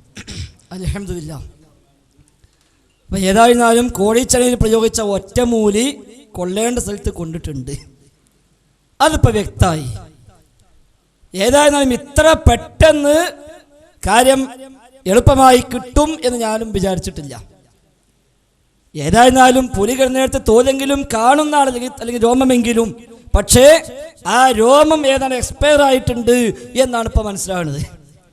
ഇപ്പൊ എന്താ, ഇസ്തിംതായ ശിർക്കായതുണ്ടോ വസീലയായതുണ്ടോ അത് തർക്കമേ അല്ല. അൽഹംദുലില്ലാഹ്, മതി, തർക്കമേ അല്ല. തുടങ്ങട്ടെ, അവിടെ തുടങ്ങേണ്ടത്. ഇത്രയും കാലം പറഞ്ഞത് എന്താ? ചോദിച്ചത് ഇസ്തിആനത്ത്, ഓതിയത് ഇസ്തിംതാഴ്, അത് ദുർവ്യാഖ്യാനമാണ്. പിന്നെയോ ഖുർത്തുബിയിൽ ഞാൻ വായിച്ചത് ഉണ്ടെന്ന് വാദിച്ചത് അത് ദുർവ്യാഖ്യാനമാണ്. ഇബ്നു അബ്ബാസിന്റെ പേജിൽ ഉണ്ടെന്ന് പറഞ്ഞ് ഞാൻ അന്ന് എന്താണോ അവിടെ വായിച്ചത് അത് ദുർവ്യാഖ്യാനമാണ്. ഈ 3 പോയിന്റിലാണല്ലോ ചർച്ച ഉണ്ടായിരുന്നത് ഇപ്പൊ കഴിഞ്ഞ 8 മാസം. ഇപ്പൊ എന്തായി? ഇസ്തിംതായിൽ ശിർക്കായതും വസീലയായതും ഉണ്ടോ? അത് തർക്കമേ അല്ല. ആ തർക്കം തീർന്നാൽ ഇസ്തിആനത്തെ തർക്കം തീർന്നു. ആ തർക്കം തീർന്നു. ഇസ്തിംതായിൽ ശിർക്കായതും വസീലയായതും ഉണ്ടോ? തർക്കമില്ല എന്നാണല്ലോ. അപ്പൊ അത് സലഫിയും അംഗീകരിക്കുന്നു എന്നർത്ഥം. സലഫിയും അംഗീകരിക്കുന്നു. ഞാനും അത് തന്നെയാണ് പറഞ്ഞിട്ടുള്ളത്, അതിനപ്പുറത്തേക്ക് ഞാനും പറഞ്ഞിട്ടില്ല. അപ്പൊ ഇസ്തിംതായിൽ പലവിധമുണ്ട് എന്ന് തെളിഞ്ഞതോടുകൂടി തീർച്ചയായും ആ ഇസ്തിംതായിന്റെ വകഭേദമാണല്ലോ ഇസ്തിആനത്ത്. ഇസ്തിംതായിൽപ്പെട്ട പല ഇനങ്ങളുണ്ട്. അതിൽപ്പെട്ട ഒന്നാ ഇസ്തിആനത്ത്. അത് പുളിക്കരി വെച്ച് അബ്ദുറഹ്മാൻ സലഫി കഴിഞ്ഞ ആഴ്ചകളിൽ പ്രഖ്യാപിച്ചിട്ടുണ്ട്. ഇസ്തിംതായിൽപ്പെട്ടതാണ് ഇസ്തിആനത്ത്. ബീഡി വലിക്കല് വരെ ഇസ്തിആനത്താണ് എന്ന് അദ്ദേഹം പറഞ്ഞത്. ബീഡി വലിക്കുന്നവരുണ്ടെങ്കിൽ ശ്രദ്ധിച്ചോളി. അപ്പൊ ഏതായിരുന്നാലും ശരി, ഇസ്തിംതാഴ് പലതരമുണ്ട്. അതിൽ ശിർക്കായതുണ്ട്, വസീലയായതുണ്ട്. ഞാനും അവിടെ പറഞ്ഞത് തന്നെയാണ്. അതാണ് ഒറ്റമൂലി എന്ന് പറഞ്ഞത്. അതാണ് ഒറ്റമൂലി. അപ്പൊ എല്ലാത്തിനും പറ്റും. ഞാനെന്ന് പറഞ്ഞു 3 പറ്റിയ ഒറ്റമൂലിയാണ് ഈ ആയത്ത്. ഏതിനൊക്കെ പറ്റുക? ഒന്ന് KJIവിന്റെ പേജിൽ ഇറങ്ങിയ പുസ്തകം. KJI പുസ്തകം ഞാൻ പറഞ്ഞിട്ടില്ല, KJIവിന്റെ പേജിൽ ഇറങ്ങിയ പുസ്തകം. കാരണം KJI അല്ല ആ പുസ്തകം ഇറക്കിയത്. അപ്പൊ KJIവിന്റെ പേജിൽ ഇറങ്ങിയ പുസ്തകം, ആ പുസ്തകത്തില് അതേപോലെ KJIവിന്റെ ഫത്വയും, KJIവിന്റെ പേരിൽ ഇറങ്ങിയ ഫത്വയും, ആ ഫത്വയിൽ പറഞ്ഞത് അത് ശരിയാണോ അല്ലേ എന്നായിരുന്നു ചോദ്യം. KJIന്റെ പേരിൽ ഇറക്കിയ ആ ഒരു സർക്കുലർ, അതിൽ കൊടുത്ത ഫത്വ, ആ സർക്കുലർ പറഞ്ഞ തീരുമാനം ശരിയാണോ അല്ലേ എന്ന് അയാൾ ചോദിച്ചത്. ഞാൻ പറഞ്ഞു അതിനും ശരിയല്ല എന്ന് പറയാനും ഈ ആയത്ത് മതി. അതേപോലെ ഇസ്തിംതാഴ് പലവിധമുണ്ട്, ഈ ആയത്ത് മതി. ഏതാ? വസിയത്തു ശിർക്കാണ് എന്നല്ല, പിന്നെയോ ശിർക്കായതുമുണ്ട്, വസീലയായതുമുണ്ട്. ഇപ്പോഴും കൂട്ടിമോട്ടാണ് ശ്രമം. എഴുത്ത് കുത്തുകളിൽ നിങ്ങൾ അങ്ങനെ എഴുതി, ഞങ്ങളത് പിടികൂടി, അവസാനം ദുർവ്യാഖ്യാനിച്ചോ ഇല്ലേ എന്ന് മാത്രം എഴുതി. ഇപ്പോഴെന്താ? ശിർക്കായതിന് 2 ആയത്ത്, വസീലയായതിന് 1 ആയത്ത്. ഞാൻ ഇവിടെ പറഞ്ഞ എന്തായിരുന്നു? ശിർക്കായതിന് 3 ആയത്ത് എന്നാ പറഞ്ഞു. ശിർക്കായതിന് 3 ആയത്ത്. ശിർക്ക് മാത്രമായത് 2 ആയത്ത് ഓതി. ശിർക്ക് മാത്രമായത് 2 ആയത്ത്. ഫാത്തിർ ആയത്ത് 1, അഹ്കാഫിൽ ആയത്ത് 2. ആ 2 ആയത്ത് ശിർക്കായത് മാത്രം. ഈ ആയത്തിൽ ശിർക്കായതും ശിർക്കിലേക്ക് എത്തിക്കുന്നതും രണ്ടും ഒന്നിച്ചു പറഞ്ഞ ആയത്ത് എന്ന് പറഞ്ഞിട്ടാ കോഴിച്ച ഞാനിത് ഓതിയത്. കോഴിച്ച ഇത് ഓതിയതാ ഞാനിത് പറഞ്ഞിട്ടാ. ശിർക്കായതും ശിർക്കിലേക്ക് എത്തിക്കുന്നതും രണ്ടും ഒന്നിച്ചു പറഞ്ഞ ആയത്താകുന്നു ഇത് എന്ന് പറഞ്ഞു. എന്നിട്ട് ഞാൻ പറഞ്ഞു മൊത്തം ശിർക്കിന് 3 ആയത്ത്. ഏതാ 3 ആയത്ത്? ഫാത്തിർ ആയത്ത്, അഹ്കാഫിൽ ആയത്ത്, അൻആമിലെ 108 ആയത്തും. ഈ 3 ആയത്തും ശിർക്കായതിന്. ഈ 3-ാമത്തെ ആയത്തിൽ വസീലയായതും പെടുന്നു. അതുകൊണ്ട് അതിനും ആ ആയത്ത് തെളിവാണ്. അങ്ങനെ മൊത്തം 4 ആയത്ത് എന്നാ കോഴിച്ചങ്ങ പറഞ്ഞത്. അത് നിങ്ങൾ അട്ടിമറിച്ചിട്ട് എന്താക്കി? ശിർക്ക് 2 ആയത്ത്, വസീയത്തു ശിർക്ക് 1 ആയത്ത്. അത് ദുർവ്യാഖ്യാനമാണ്. അല്ല സലഫി, അങ്ങനെയല്ല പറഞ്ഞത്. നിങ്ങൾ പക്ഷേ CD കേട്ടിട്ടില്ലായിരിക്കാം. അതുകൊണ്ട് അവിടെ പറഞ്ഞ ഇതാണ്. മൊത്തം ഞാൻ 4 ആയത്ത് ഓതി എന്ന് പറഞ്ഞിട്ടാ പറഞ്ഞത്. 2 ആയത്ത് ശിർക്ക് മാത്രം. ഈ ആയത്തില് ശിർക്കായതും പെടുന്നു, ശിർക്കിലേക്ക് വഴിവെക്കുന്നതും പെടുന്നു. അപ്പോൾ അതടക്കം ശിർക്കിന് 3 ആയത്തായി. ശിർക്കിലേക്ക് വഴിവെക്കുന്നതും ഈ ആയത്തിൽ പ്രതിപാദ്യമാണ്. അതുകൊണ്ട് അതും അത് തെളിവാണ്. അതുകൊണ്ടാ പന്നിപ്പാറയിൽ ശിർക്കായ ഇസ്തിആനത്തിന് ഈ ആയത്തോതിയത്. പന്നിപ്പാറയിൽ ശിർക്കായ ഇസ്തിആനത്തിന് ഈ ആയത്തോതി. അതേപോലെ കോഴിച്ചണയിലും ശിർക്കായ ഇസ്തിആനത്തിന് ഈ ആയത്തോതി. ജിന്നോള ഇസ്തിആനത്ത് ശിർക്കാകുന്നപ്പോൾ അല്ലാത്തതെപ്പോൾ കൃത്യമായി മുജാഹിദുകൾക്കറിയാം. അതുകൊണ്ടാണ് അത്ര ബോധപൂർവം തന്നെ ഞങ്ങൾ അവിടെ പ്രസംഗിച്ചത്. അത് ദുർവ്യാഖ്യാനമാണോ? അതാ നിങ്ങൾ പറയേണ്ടത്. അല്ലാതെ പറയാത്ത നിങ്ങൾ കെട്ടിവെച്ചിട്ട് ഉള്ളിലൂടെ മറിച്ച് തൽക്കാലം രക്ഷപ്പെടാം. ഇപ്പോഴത്തെ ആളിരിക്കുമ്പോൾ പറ്റൂല സലഫി. നിങ്ങൾക്ക് ഒരുപാട് പരിചയം ഉണ്ടാകാം, ഞാൻ അംഗീകരിക്കുന്നു. പക്ഷേ ഇപ്പോഴത്തെ ആളിരിക്കുന്നുണ്ട് എന്ന ആ ഒരു ഓർമ്മയെങ്കിലും നല്ലതാ. എല്ലാ പിടിവള്ളിയും വിട്ടതിന് കരുവള്ളിനെ മേലെ കയറിയിട്ട് വല്ല കാര്യമുണ്ടോ? ഉപജാപക സംഘമെന്ന് ഞാനല്ലല്ലോ പറഞ്ഞത്, കരുവള്ളിയാണ് പറഞ്ഞത്. നിങ്ങളെ സംസ്ഥാന സെക്രട്ടറി സെക്രട്ടറിയായി തെരഞ്ഞെടുക്കാൻ കാരണമായ ഈസ്റ്റ് ജില്ല, ഈ ഈസ്റ്റ് ജില്ലയിലെ പ്രസിഡന്റ് കൂടിയായ കരുവള്ളിയല്ലേ പറഞ്ഞത് ഉപജാപ സംഘം ഇതിലുള്ളുണ്ടെന്ന്? അത് നിങ്ങളല്ലെങ്കിൽ അത് കേൾക്കുമ്പോൾ നിങ്ങൾക്ക് എന്തിനാ ബേജാറ്? അപ്പൊ ഏതായിരുന്നാലും ശരി, എല്ലാ പിടിവള്ളിയും വിട്ടപ്പോ പിന്നെ ഞാൻ മാന്യമായിട്ടേ പറയൂ, എന്നെ പ്രകോപിപ്പിക്കാൻ നോക്കണ്ട എന്നൊക്കെ പൂതിണ്ടാവും. നിങ്ങൾ പ്രകോപിക്കാതിരിക്കാൻ ഇതേ മാർഗമുള്ളൂ, ഞങ്ങൾക്കറിയാം. അതുകൊണ്ടാണ് ഞങ്ങൾ ആ വഴി സ്വീകരിച്ചത്. അല്ലെങ്കിൽ നിങ്ങൾ പ്രകോപിക്കും എന്ന് എല്ലാവർക്കും അറിയാം, ഞങ്ങൾക്ക് മാത്രമല്ല എല്ലാവർക്കും അറിയാം. ഏതായാലും ആക്ഷേപം ഉദ്ധരിക്കുകയല്ല. ഏതായിരുന്നാലും ശരി, ഈ ആയത്ത് റബ്ബേ ഞങ്ങൾ അങ്ങോട്ടും ഇങ്ങോട്ടും പരസ്പരം ഉപകാരമെടുത്തു എന്നതാണ് ആയത്തിന്റെ മർമ്മം. അവർ പരലോകത്ത് വിചാരണ ചെയ്യപ്പെടുന്നു. റബ്ബ് പറയുന്നു, നിങ്ങളെ വാസസ്ഥലം നരകമാണ്. നിങ്ങളുടെ സങ്കേതം നരകമാണ്. ഖാലിദീന ഫീഹാ, നിങ്ങളെ നരകത്തിൽ ശാശ്വതരാണ്, നിത്യവാസികളാണ്. എന്തുകൊണ്ട് ശാശ്വതമായി? എന്തുകൊണ്ട് നിത്യവാസികളായി? ശിർക്ക് ചെയ്തു, അതുകൊണ്ട് നിത്യവാസികളായി. എന്നാൽ ഇല്ലാ മാഷാ അല്ലാഹ് ഉദ്ദേശിച്ചത് ഒഴികെ, അല്ലെങ്കിൽ അല്ലാഹ് ഉദ്ദേശിച്ചവർ ഒഴികെ. ശിർക്ക് ചെയ്തവർ പിന്നെ സ്വർഗത്തിലേക്ക് എത്തില്ലല്ലോ. ശിർക്ക് ചെയ്തവർക്ക് സ്വർഗം ഹറാമാണല്ലോ, നരകം നിർബന്ധമാണല്ലോ. പിന്നെ എങ്ങനെ അല്ലാഹ് ഉദ്ദേശിച്ചവർ ഒഴികെ എന്ന് വന്നു? ആ ചർച്ചകൾ മുഫസ്സിറുകൾ ധാരാളമായി പ്രതിപാദിച്ചിട്ടുണ്ട്. അവിടെയാണ് ഇബ്നു അബ്ബാസിനെ വായിച്ചത്, അതിനാണ് ഇബ്നു അബ്ബാസിനെ ഉദ്ധരിച്ചത്. നാളിതുവരെയായി എല്ലാ സ്റ്റേജുകളിലും താങ്കളും കൂടെയുള്ളവരും പറഞ്ഞു പ്രചരിപ്പിച്ചത് എന്താ? വസിയത്തു ശിർക്കാണ് എന്ന് ഇബ്നു അബ്ബാസ് പറഞ്ഞു. ഇബ്നു അബ്ബാസിനെ പേര് കളവ് പറഞ്ഞു എന്നാ പറഞ്ഞത്. ഇല്ല സലഫി, ഇബ്നു അബ്ബാസ് തങ്ങൾ വസിയത്തു ശിർക്ക് എന്ന പദം പറഞ്ഞു എന്ന് ഞാൻ എവിടെയും പ്രസംഗിച്ചിട്ടില്ല. കോഴിച്ചലയിലും പറഞ്ഞിട്ടില്ല. ഇതിനാ ഞാൻ നിങ്ങൾ തന്നെ കിട്ടണം എന്ന് പറഞ്ഞത്. മറ്റാരെങ്കിലും പറഞ്ഞാൽ പോരാ. നിങ്ങളാണ് ഒരുപാട് വേദികളിൽ കോഴിക്കോട് കടപ്പുറത്തുനിന്ന് ആരംഭിച്ച ആ ഒരു ആരോപണം വസിയത്തു ശിർക്കാണ് എന്ന് ഇബ്നു അബ്ബാസ് പറഞ്ഞു എന്ന് ഈ ഫൈസൽ മുസ്ലിയാരി എവിടെയാണ് പറഞ്ഞത്? നിങ്ങളത് കാണിക്കണം, നിങ്ങളത് പറയണം. എവിടെയാണ് പറഞ്ഞത്? കോഴിച്ച സംവാദത്തിൽ പറഞ്ഞോ? എങ്കിൽ സമയം പറയൂ, എത്രാമത്തെ മിനിറ്റിലാ? നിങ്ങൾക്ക് കേൾപ്പിക്കാൻ കഴിയോ? വ്യവസ്ഥയിൽ അതില്ല. എന്നാലും വേണമെങ്കിൽ ഞാനത് അനുവാദം നൽകാം. വസിയത്തു ശിർക്ക് എന്ന് ഇബ്നു അബ്ബാസ് പറഞ്ഞു എന്ന് ഞാൻ പറഞ്ഞിട്ടുണ്ടെങ്കിൽ താങ്കളത് കാണിക്കണം, താങ്കൾ തെളിയിക്കണം. ഇല്ലാത്ത കളവ് ശിർക്ക് ആരോപിച്ച പോലെ, ആയത്ത് ദുർവ്യാഖ്യാനം ആരോപിച്ച പോലെ ഇതും മേലെ കെട്ടിവെച്ചിട്ട് മറുപടി പറയാമെന്നാ വിചാരിച്ചത്. ആ തന്ത്രം ഇവിടെ പറ്റൂല. ഖുറാഫാത്തിൽ പഠിച്ചു പോകുന്നതായതുകൊണ്ട് തന്നെ മുസ്ലിയാക്കന്മാരുടെ മുമ്പിൽ നിങ്ങൾ എടുക്കുന്ന തന്ത്രങ്ങൾ എന്തൊക്കെയാണ് എന്ന് കുറച്ചൊക്കെ ഞങ്ങൾ അവിടുന്ന് മനസ്സിലാക്കിയിട്ടുണ്ട്, ബാക്കി ഇവിടുന്ന് മനസ്സിലായിട്ടുണ്ട്. അതുകൊണ്ട് ആ രീതി പറ്റൂല. പറയാത്ത നിങ്ങൾ പറഞ്ഞു എന്ന് വരുത്തി തീർക്കുക, പിന്നെ മറുപടി ഇങ്ങനെ പറയാ, അത് എളുപ്പമുണ്ടല്ലോ. അതേപോലെ വസിയത്തു ശിർക്ക് എന്ന് ഖുർത്തുബിയിൽ പറഞ്ഞ വാചകം വായിച്ചുകൂടേനാ? ആരാ പറഞ്ഞു സലഫി ഖുർത്തുബിയിൽ വസിയത്തു ശിർക്ക് എന്നുണ്ട് എന്ന് ഈ ഫൈസൽ മുസ്ലിയാർ പറഞ്ഞോ? നിങ്ങൾ തെളിയിക്കണം. എവിടെ പറഞ്ഞു? ഇന്നേ വരെ ഒരൊറ്റ വേദിയിൽ പോലും കോഴിച്ചൻ സംവാദത്തിലും പറഞ്ഞിട്ടില്ല, അതിന് ശേഷവും പറഞ്ഞിട്ടില്ല വസിയത്തു ശിർക്ക് എന്ന് ഖുർത്തുബിയിൽ ഉണ്ട് എന്ന് ഈ ഉള്ളവൻ പറഞ്ഞിട്ടില്ല. പറയാത്തത് ഇങ്ങോട്ട് ആരോപിച്ചിട്ട് അതിനെ ഗണ്ണിക്കാമെന്നോ? നടക്കൂല. അതുകൊണ്ട് പറഞ്ഞത് ചോദിച്ചോളൂ. കോഴിച്ചൻ സംവാദത്തിൽ ഞാൻ എന്താണ് ഖുർത്തുബിയുടെ പേരിൽ പറഞ്ഞത്? ഞാൻ എന്താണ് തഫ്സീർ ഖുർത്തുബിയിൽ വായിച്ചത്? അതില്ല എന്നാണോ? ഇതാ ഖുർത്തുബി ഇവിടെയുണ്ട്, നിങ്ങളും കൊണ്ടുവന്നിട്ടുണ്ടാകുമല്ലോ ഖുർത്തുബി, നമുക്കൊന്നിച്ച് വായിക്കാം. ഞാൻ അവിടെ വായിച്ച ഭാഗം കോഴിച്ചൻ സംവാദത്തിൽ തഫ്സീർ ഖുർത്തുബിയിൽ നിന്ന് ഉണ്ടെന്ന് പറഞ്ഞ് ഞാൻ ഉദ്ധരിച്ച ആ പരാമർശങ്ങൾ, ആ ഭാഗം ഖുർത്തുബിയിലില്ലേ? ഇല്ലെന്ന് നിങ്ങൾ പറയൂ, ഞാൻ കാണിക്കാം. ഇബ്നു അബ്ബാസ് തങ്ങൾ പറഞ്ഞു എന്ന് പറഞ്ഞുകൊണ്ട് കോഴിച്ചൻ സംവാദത്തിൽ ഞാൻ എന്താണോ പറഞ്ഞത്, ഇബ്നു അബ്ബാസ് തങ്ങൾ പറഞ്ഞു എന്ന് പറഞ്ഞുകൊണ്ട് കോഴിച്ചൻ സംവാദത്തിൽ ഞാൻ എന്താണോ പറഞ്ഞത് അത് ഇല്ലേ? നിങ്ങൾ പറഞ്ഞോളൂ, ഞാൻ കാണിക്കാം, സന്നദ്ധമാണ്. അതല്ലേ ദുർവ്യാഖ്യാനം ആരോപിക്കുമ്പോൾ ചെയ്യേണ്ടത്? വരുമ്പോഴെങ്കിലും ആ കോഴിച്ച സംവാദത്തിന് സീഡ് ഒന്ന് കേട്ടിട്ട് വരണ്ടേ, എന്താ ഇയാൾ അവിടെ പറഞ്ഞത് എന്ന്. ഒരിക്കലും വസിയത്തു ശിർക്ക് എന്ന് ഖുർത്തുബിയിൽ ഉണ്ട് എന്ന് കോഴിച്ചയിൽ ഞാൻ പറഞ്ഞിട്ടില്ല, എവിടെയും പറഞ്ഞിട്ടില്ല. ഇത് മറ്റൊരു കളവ് എൻ്റെ പേര് ഇപ്പോഴും ആവർത്തിച്ചു. ശരി ആയില്ല സലഫി. അതേപോലെ ഇബ്നു അബ്ബാസ് വസിയത്തു ശിർക്കാണ് ഇസ്തിആനത്ത് എന്ന് പറഞ്ഞു എന്ന് കോഴിച്ച സംവാദത്തിൽ ഞാൻ പറഞ്ഞിട്ടില്ല. പറഞ്ഞു എന്നത് ശുദ്ധ കളവാണ്. അതും ഒരു ആരോപണമാണ്. ഒരുപാട് ആരോപണങ്ങൾ കൂട്ടത്തിൽപ്പെട്ട ഒരു ആരോപണമാണ്. ഭാഗമാണ് അതും.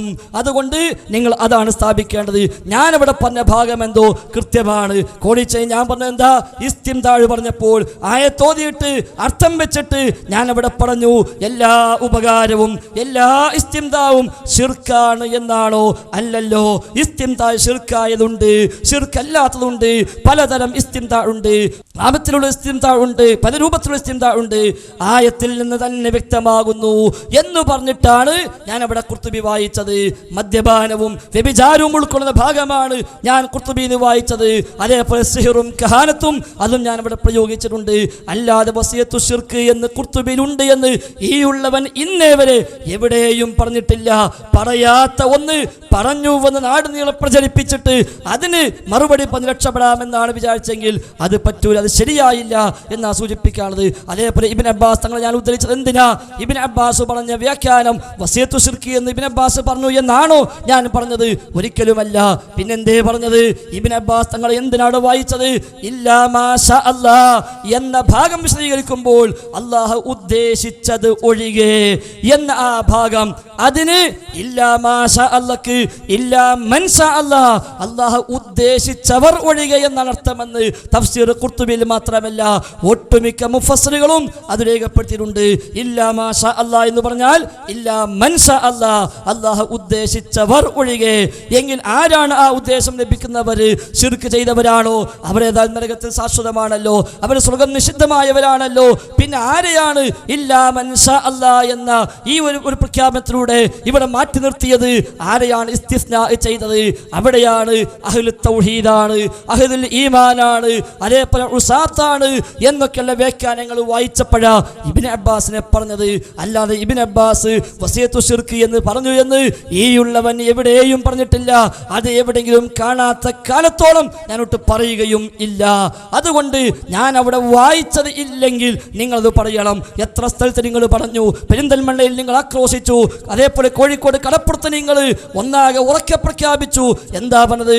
ഇതാ ഖുർത്തുബിയുടെ പേരിൽ കളവ് പറഞ്ഞിരിക്കുന്നു, ഇബ്നു അബ്ബാസിന്റെ പേരിൽ കളവ് പറഞ്ഞിരിക്കുന്നു എന്നാ പറഞ്ഞത്.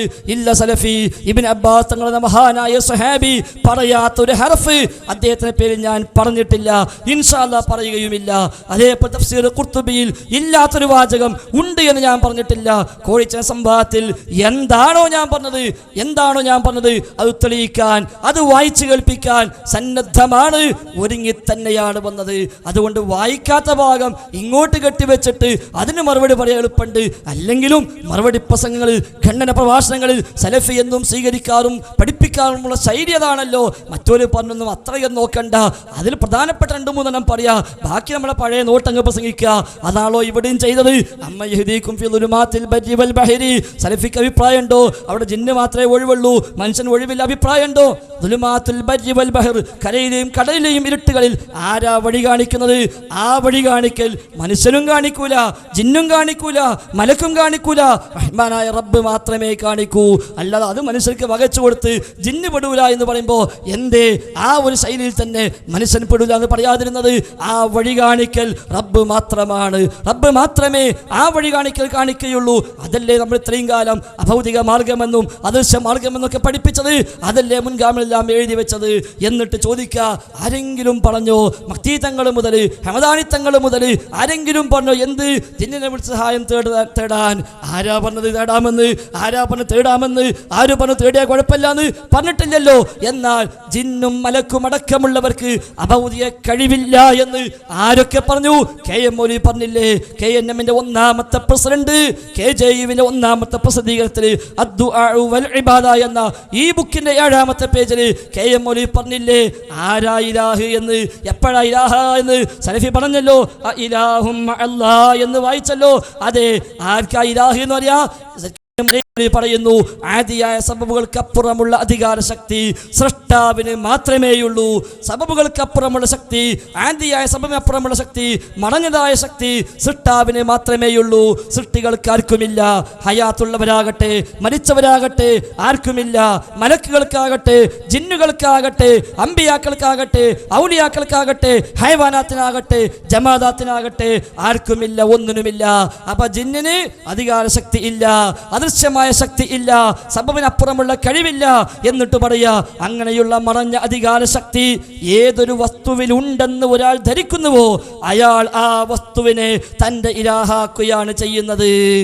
കാര്യകാരണ ബന്ധങ്ങൾക്ക് അതീതമായൊരു കഴിവ്, അദൃശ്യമായ കഴിവ് ഏത് ആൾക്കുണ്ടെന്ന് ആര് വിശ്വസിക്കുന്നുവോ അവൻ അതിനെ ഇലാഹാക്കി. ജിന്നിന് അഭൗതികമായ കഴിവുണ്ട് എന്ന് നിങ്ങൾ പ്രസംഗിക്കുന്നില്ലേ? എല്ലാവരും പ്രസംഗിക്കുന്നില്ലേ? നിങ്ങളെ കൂട്ടത്തിൽ എഴുതി പ്രചരിപ്പിക്കുന്നില്ലേ വിചിന്തനത്തിന്? ജിന്നിന്റെ കഴിവ് അഭൗതികമാണ്, ജിന്ന് എന്ത് ചെയ്താലും അതൊക്കെ അദൃശ്യമാണ്, അതൊക്കെ അഭൗതികമാണ് എന്ന് പറയുന്നവരാണ് യഥാർത്ഥത്തിൽ ജിന്നിനെ ഇലാഹാക്കിയത്. എന്നിട്ട് ചോദിക്കുക ആ ഇലാഹും അല്ലാഹ് എന്ന്. ഏതാ ഇലാഹ്? എപ്പോഴാ ഇലാഹാക? KM മൗലവി പഠിപ്പിച്ചത്, കുഞ്ഞീനും അതിന് പഠിപ്പിച്ചത് എന്താ? അഭൗതികമായ കഴിവ് അള്ളാഹുവിന് മാത്രമേയുള്ളൂ, അവന്റെ പടപ്പുകളിൽ ആർക്കും ആ കഴിവില്ല എന്നാ. പടപ്പുകളിൽ ആർക്കും ആ കഴിവില്ല. ആ പടപ്പിൽ ജിന്നും പെട്ടു, മലക്കും പെട്ടു, ഇൻസും പെട്ടു, എല്ലാവരും പെട്ടു. ഒരു പടപ്പിനും ആ കഴിവില്ല. ആ കുഞ്ഞീതും അതിൻ്റെ കൂടെ നടന്നുകൊണ്ട് തന്നെയാണ് തൗഹീദിൽ ഇപ്പോഴും ഉറച്ചു നിൽക്കാൻ നിങ്ങളൊക്കെ മായം ചേർത്ത് ഞങ്ങളെ കൊണ്ട് കുടിപ്പിക്കാൻ ശ്രമിച്ചപ്പോഴും തിരിച്ചറിയാൻ സാധിച്ചത് കുഞ്ഞീതും അതിൻ്റെ കൂടെ നടന്നുകൊണ്ട് തന്നെയാണ്. ആ കുഞ്ഞീതും അതിനെയാണ് എന്നെ ജബ്ബാർ മൗലവി ഏൽപ്പിക്കുന്നത്. കുഞ്ഞീതും അതെനിക്കറിയാം എവിടെയാണ് ഏൽപ്പിക്കേണ്ടത്, ആരെയാണ് ഏൽപ്പിക്കേണ്ടത് എന്ന്. അദ്ദേഹം എന്നെ ജബ്ബാർ മൗലവിയെ കൊണ്ടുപോയി പരിചയപ്പെടുത്തി ഏൽപ്പിച്ചു തന്നത്. ദൗറയിലേക്കും എന്നെ കൂട്ടിക്കൊണ്ടുപോയത് കുഞ്ഞീതും അതിന് തന്നെയായിരുന്നു. അതുകൊണ്ട് തന്നെയാണ് തൗഹീദിൽ ഇപ്പോഴും ഉറച്ചു നിൽക്കാൻ സാധിച്ചത്. എന്നിട്ട് പറയാ കൂടുള്ള 4 ആള് ഇരാ മുജാഹിദ് പ്രസ്ഥാനം എന്ന് വിചാരിച്ചതാണ് പ്രശ്നം. ആരാപ്പ 4 ആള്? ഏറ്റവും വലിയ കാരണവര് കരുവള്ളി മുഹമ്മദ് മൗലവി, ഏറ്റവും വലിയ കാരണവര് മുജാഹിദ് പ്രസ്ഥാനത്തിന് അതിനപ്പുറത്തേക്കൊരു കാരണവർ ഇനിയില്ലല്ലോ. അദ്ദേഹം വരെ പറഞ്ഞു തൗഹീദിന്റെ വിഷയത്തിൽ ആർക്കും തെറ്റുപറ്റിയിട്ടില്ല, ആരും ഇവിടെ ശിർക്കിലേക്ക് പോയിട്ടില്ല എന്ന് കരുവള്ളി പറഞ്ഞല്ലോ.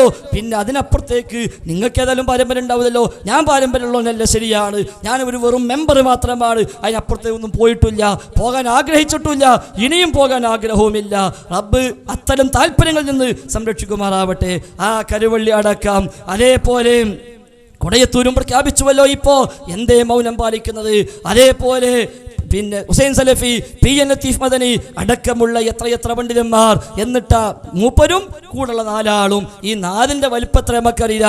ഇവിടുത്തെ 4 ആണോ, ഗൾഫിലെ 4 ആണോ, അത് ഡോളർ കണക്കിനാണോ കൂട്ടിയത്, അല്ലാഹു അഅലം. ഏതായിരുന്നാലും ശരി, ഇവിടെ കൃത്യമാണ് ഈ ഒരു